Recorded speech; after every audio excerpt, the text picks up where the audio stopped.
Imagine, tu te lèves le matin et tu te prépares à aller au travail.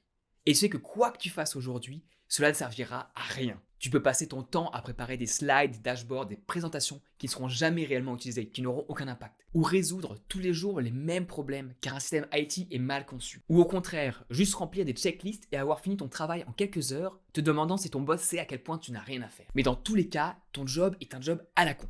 Alors que faire si tu te retrouves dans cette situation? Déjà, comment les éviter quand tu postules, que ce soit un job ou un stage si tu es étudiant? Et une fois dedans, à quel piège échapper? Comment t'en sortir? Et ben, aujourd'hui, c'est ce qu'on va voir. Salut, moi c'est Thomas, ingénieur. Et on va parler des jobs à la con du livre éponyme Bullshit Job de David Graeber qui définit les jobs à la con comme les jobs qui sont tellement inutiles que même en essayant, celui qui le fait ne peut se convaincre du contraire. Commençons par le gros problème de ce type de job et pourquoi il faut absolument les éviter. Le problème, c'est que ça va avoir un impact énorme sur ta vie, tu peux te sentir inutile, tu peux avoir un sentiment d'épuisement et surtout, t'as pas de sens à ce que tu fais. Un exemple concret, t'es en stage, tu fais des photocopies et tu sers des cafés.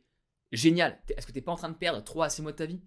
Ou encore pire, si t'es dans un job et que soit tu n'as rien à faire, soit que tu fais un travail qui est inutile, qu'est-ce que tu fais? Est-ce que t'es pas en train de perdre du temps par rapport à tes camarades de promo, que dans ta carrière tu n'avances pas et tu sais même pas pourquoi tu te lèves le matin? Donc un job qui n'utilise ni ton expertise ni tes compétences et qui t'ennuie, il va t'user très vite et il faut que tu t'en sortes. Afin de vraiment saisir comment se sortir et éviter ce type de job, redéfinissons-les pour comprendre de quoi on parle et donc comment mieux les éviter. Pour ça, on va utiliser les catégories définies par l'auteur ici. Il en a défini 5, mais on va voir les 3 principes. 1. Les larbins, ceux qui mettent en avant leur boss, même s'ils ne font pas grand-chose derrière. Alors comment ça peut exister dans une entreprise, même privée? C'est que dans la vie d'entreprise, quelqu'un va être considéré comme influent plus il y a de personnes sous lui. Et donc, si tu as un manager et que tu te retrouves avec 2-3 personnes qui ne sont pas forcément les plus compétentes, si tu es dans une grande organisation et que tu veux continuer à monter, certaines personnes vont préférer garder des larbins qui bossent pour eux que de s'en débarrasser. 2. Les cocheurs de cases. Eux, leur job est là pour montrer que l'entreprise fait quelque chose, alors qu'en fait, pas du tout. Quand tu regardes tout ce qui est les entreprises de construction, de pétrole ou de mines, qui vont mettre en avant leurs initiatives vertes, bon, même s'il ne faut pas généraliser et qu'il y a seulement 20% des entreprises et des projets qui sont vrais, 80% c'est du bullshit, ça sert à rien, et c'est juste pour mettre en valeur l'entreprise. Et puis il y a aussi le fait qu'au sein d'une équipe, pour un boss, on a vu que plus il y a de personnes sous lui, mieux c'est, mais la manifestation matérielle de cette influence, de cette importance, elle vient par la qualité des présentations et des documents, des rapports que tu transmets aux autres. Donc avoir des cocheurs de cases, des personnes qui font ces présentations, est utile pour un boss puisque ça traduit son pouvoir, son influence. Troisième grande catégorie, les rubans adhésifs. Et ça nous concerne particulièrement si vous êtes ingénieur, parce que nous, on a cette particularité d'être embauché beaucoup par des entreprises pour résoudre des problèmes récurrents, mais pas traiter la source du problème. Et ce type de travail, le ruban adhésif, c'est extrêmement présent dans toutes les grandes organisations privées, notamment parce que par certains moments, ça coûte moins cher d'embaucher quelqu'un pour résoudre les problèmes et les fixer au fur et à mesure que de traiter le problème à la source. Et puis même d'un point de vue individuel, t'es manager, tu as quelques larbins et quelques personnes qui tiquent les box. Le problème, c'est que tes larbins, ils sont pas très efficaces et les tickers de box, bon, bah, ils sont un peu déprimés, donc ils font ce qu'ils font, mais ils le font pas très bien non plus. Bah, tu vas embaucher une ou deux personnes très intelligentes et leur demander de fixer le problème pour que tout marche, pour compenser la perte de productivité des autres. Et ça, c'est absolument à éviter si tu es ingénieur et que tu vas avoir une bonne carrière. Bref, je vais passer sur les 2 autres catégories du livre, qui sont les hommes de main et les superviseurs, parce qu'en fait, ça concerne moins les personnes qui regardent ces vidéos, les ingénieurs. Je vous mettrai le texte à l'image, comme ça, si vous voulez voir ce que c'est, comprendre comment ça marche, faites pause. Donc, maintenant, 3 choses. 1. Comment éviter ce type de job à la con. 2. Quelles erreurs ne surtout pas faire si tu te retrouves dans cette situation au début. Et enfin 3. Comment t'en sortir une fois que tu es dedans. Il y a 3 grands conseils pour éviter ça. 1. Avant tes recherches, au tout début. Si tu cherches un stage, je te recommande de lire la Bible des stages de ton école pour voir comment s'est passé le stage des personnes. Si tu cherches un job, il y a des sites tels que Glassdoor qui peuvent te donner des renseignements similaires sur quelle était l'expérience. Tu tapes ton nom de job, l'entreprise, et tu regardes ce que les personnes ont dit. 2. Une fois que tu as trouvé un job, que tu as postulé et que tu vas aller à un entretien. Avant l'entretien, très important, tu regardes la job description et tu essaies de comprendre ce qu'il faut faire au jour le jour. Si tu n'es pas capable, à partir de la description du job, de savoir ça, il y a un problème. À ce moment-là, tu peux faire 2 choses. Soit tu contactes des personnes de ton réseau qui travaillent dans l'entreprise pour savoir comment ça se passe, la réputation de l'équipe de l'entreprise et de l'atmosphère du job en lui-même. Ou bien tu peux même aller plus loin et aller contacter par exemple sur LinkedIn des personnes qui sont des amis d'amis ou des amis d'anciens collègues et qui travaillent dans cette équipe actuellement ou qui travaillent dans l'entreprise et leur poser le même type de questions. En gros, tu te fais un benchmark avant même d'aller en entretien. Enfin, dernière étape pour l'éviter, et c'est hyper important, quand tu es dans l'entretien, tu peux poser des questions. L'entretien, c'est à la fois eux qui te jugent et toi qui juges l'entreprise. Donc tu as le droit de poser des questions, surtout à la fin. Par exemple, demander pour vous quelle est une semaine typique, ou bien pourquoi la personne d'avant est-elle partie. Est-ce que c'est parce qu'elle a eu une promotion? Très bon signe. Ou est-ce que c'est parce qu'elle s'est fait virer? Et dans ce cas-là, pas bon. Et enfin, comment est-ce que cette équipe s'inscrit dans l'entreprise? Avec quelle équipe elle communique ou elle travaille régulièrement? Et quelle est la valeur ajoutée de l'équipe au sein de l'entreprise? Au final, pour éviter ce type de job, c'est préparation, préparation, préparation. Tu te renseignes, tu lis attentivement et tu appelles les bonnes personnes. Mais imaginons que malgré tout ça, et tu te retrouves dans un job à la con. Comment tu fais pour t'en sortir? On va commencer par 3 grands pièges à surtout éviter. La première erreur, c'est de se plaindre, que ce soit en interne ou en externe.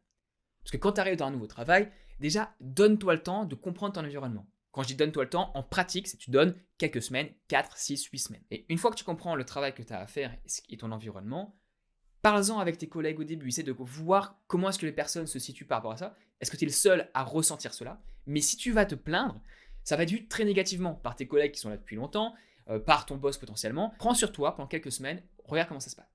Et là, on en arrive à la deuxième erreur, c'est que ce que font les personnes, c'est qu'elles vont parler à leur manager et leur dire mais qu'est-ce qui se passe? J'ai pas assez de travail, ou bien j'ai trop de travail, ou bien ce que je fais c'est inutile, pourquoi est-ce qu'on fait ça? Alors, parler avec son manager, c'est pas une erreur en soi. Mais être trop direct, trop vindicatif dès le départ, ça peut l'être.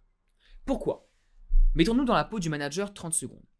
Soit tu es un manager relativement incompétent, et dans ce cas-là, tu vas l'attaquer en fait. Parce que lui n'aura aucune incitation à t'aider, il va se dire, en fait, cette personne, c'est un problème. Bon, si c'est un problème, elle va pas rester, ou bien on va s'en débarrasser. Et puis tu as généralement soit une période d'essai, soit un stage, et tu as envie qu'à la fin du stage, on te recommande. Donc tu n'as pas envie de couper les ponts dès le départ. Et puis deuxième scénario, ton manager est pas bête, il est compétent, et il sait qu'il est dans une situation difficile. Et pourquoi est-ce qu'il n'est pas forcément en train de le dire? Parce que lui-même est peut-être en train d'essayer de s'en sortir. Et ça peut être très mal vu pour ses managers si lui va te dire explicitement, soit par écrit ou à l'oral, ah oui, non, mais ce job il sert vraiment à rien, écoute, j'essaie de m'en sortir, essaie de trouver autre chose. Parce que imagine que pour lui, si son employé va voir les RH et dit aux RH que lui a dit ça, c'est très mauvais pour lui. Donc, s'il essaie de s'en sortir, le mieux qu'il puisse faire, c'est de le dire à demi-mot. Et donc, c'est pour ça que je te dis, ne va pas être trop direct avec lui. Et troisième grande erreur, ne prends pas les choses personnellement. C'est pas contre toi qu'ils ont fait un job inutile, un job à la con. On t'a pas donné ce truc spécifiquement. Non, il y avait une case à remplir, t'es la personne qui l'a remplie. Très bien. Le plan d'action pour s'en sortir, c'est tu es dans un job à la con. 3 étapes principales. La première, c'est d'être hyper réaliste. Accepte les réalités. La situation est telle qu'elle est, c'est comme ça, maintenant il faut s'en sortir. Tant que tu es dans le déni ou que tu es dans une période de se plaindre sans vouloir prendre action dessus, tout ça, ça sert à rien. C'est ok, on a le droit d'avoir un mauvais job à un moment donné, c'est pas grave. Le but, c'est d'utiliser cette situation et de regarder comment tu peux t'en servir pour le futur. Donc, deuxième étape, te demander là où tu veux aller. Tu es ici, tu as un job nul, ok. Qu'est-ce que tu veux faire? Et tu peux avoir 2-3 projets, tu peux ne pas être sûr, on ne sait pas forcément toujours ce qu'on veut faire. Prends tes 2-3 projets, et alors à ce moment-là, tu vas dire quelles sont les compétences qu'il me faut pour y arriver, quelles sont les expériences qui seraient bien sur mon CV pour que je puisse avoir la prochaine position, et puis aussi qui est-ce qu'il faut que je connaisse. Que ce soit pareil, en interne dans les équipes supérieures, un directeur qui pourrait appuyer le fait que tu changes d'équipe, ou en externe, si tu veux viser une entreprise particulière, ou une ou plusieurs, d'aller rencontrer des personnes chez eux. Et marque ça par écrit. Fais cet exercice de marquer les jobs, les compétences et les expériences que tu as besoin pour aller plus loin.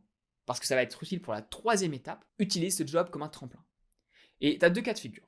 Le premier cas de figure, c'est que tu as du temps libre. Dans ce cas-là, utilise tout ce temps-là pour faire des connexions, en faisant des cafés avec des collègues, en faisant des déjeuners aussi.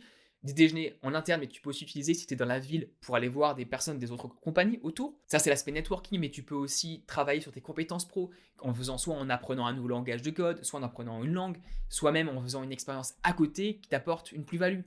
Tu peux même aller sur tes passions artistiques, tu peux faire de la musique, de la peinture, tu peux même faire une chaîne YouTube. Mais dans le deuxième cas de figure, là où tu as moins de temps, par exemple, tu es un duct taper et tu es en permanence sous le rush parce que leur système ne fonctionne pas et qu'il faut que tu répares tout le temps et que tu travailles 10 heures par jour, 12 heures par jour, tu n'as rien le temps de faire. Dans ce cas-là, en fait, tu as quand même du temps.